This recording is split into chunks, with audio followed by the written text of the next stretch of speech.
国民党的论述空洞化。作为一个党主席候选人，最重要的核心是什么？我们的信仰是什么？国民党的历史难道这么的不堪吗？我们跟民进党最大的差别是什么？是国民党的包袱，还是国民党的资产？打仗要打赢，绝对不是靠个人。如何让重要的立法院党团、县市长的执政成绩都能够炮口一致、互相连结、交叉成炮火网？我刚好在这个时刻可以做一个专职专任的党主席，心无旁骛，扮演好党主席的角色。Ladies and gentlemen, welcome the host.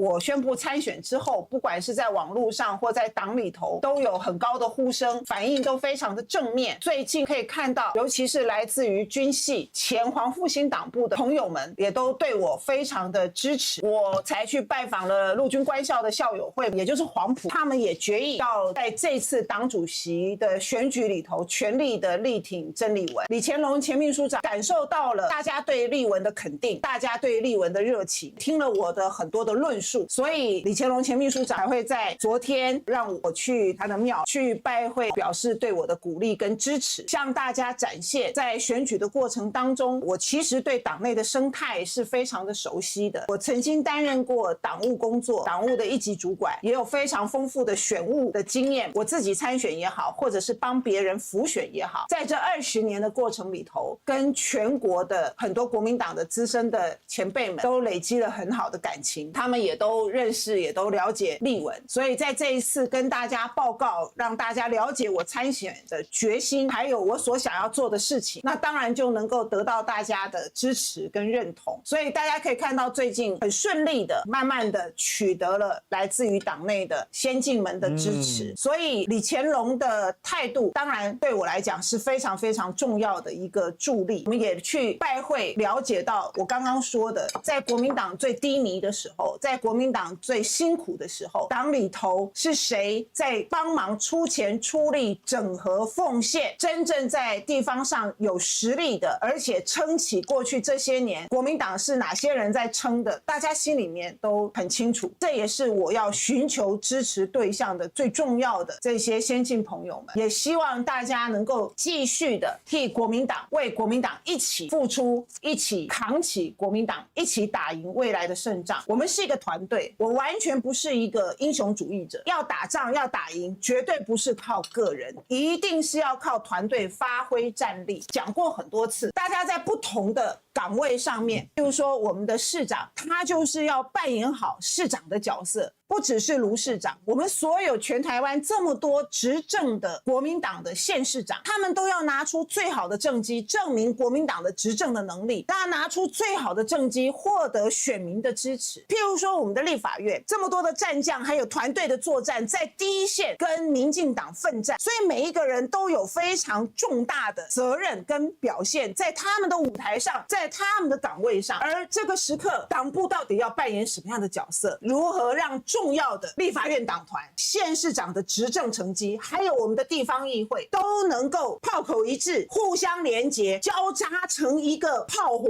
网，加成的一个展现我们的战力的效果。所以党部要扮演连结、整合、团结的一个重要的角色，而且要给他们发挥，让他们能够发挥更大的一个战力。大家都在自己的角色上面扮演，而我在国民党主席的这个角色上面，我刚好在这个时刻可以做一个专职专任的党主席，心无旁骛的扮演好党主席的角色。所以刚刚讲到李乾龙兄，还有最近最铁杆的部队，现在也都很密集的在拜会中。也算认识丽文姐一段时间，会一起工作，所以其实也蛮知道是丽文姐私底下的个性。老实讲，看到丽文姐的气度跟想法不断在涌现的过程当中，也知道说玩真的。因为我很早就问你是不是玩真的，其实郑丽文不玩假的，我从来不玩假的，这就是因为大家习惯看到的是荧幕前面的郑丽文，但事实上大家不知道我真正在过去了很多的政治历练。在这一次拜访的过程里头，我当然也听到了很多来自于党里头很多的资深党员、干部、基层许许多多的心声。坦白讲，大家心里面有很多很多很多的要发抒的感情，让我真正感动的，他们知道我要参选之后，都开始又燃起了对党的热情、期待。我们总是希望大家这颗心是在一起，我们都愿意随时为党付出，不是一个冷冰冰的党或很有距离的党，大家都很愿意为党两肋插刀的可是党有没有看到这些党员们为党的付出，对党的感情？包括我们现在大家也都其实很难过，也很关注，也很关心，因为大罢免的关系被民进党整肃，很多人被起诉，甚至于我们现在还有同志干部被国民党的基层党工、中央中间干部压在民进党的这个牢里头。那国民党岂能不闻不问？当他们在这个过程当中为党付出的时候，我们一定要全力的力挺这种交叉的火网相乘的作用。我们也要同时为这些遭受到民进党打压、受到委屈、被欺负的我们的党员，我们当然要力挺到底啊！自己人都不照顾自己人，自己人都不力挺自己人，被人家这种无端的欺负的时候，你都不出手的时候，那大家会对这个党寒心的。我们基层的党工多么的辛苦，那大家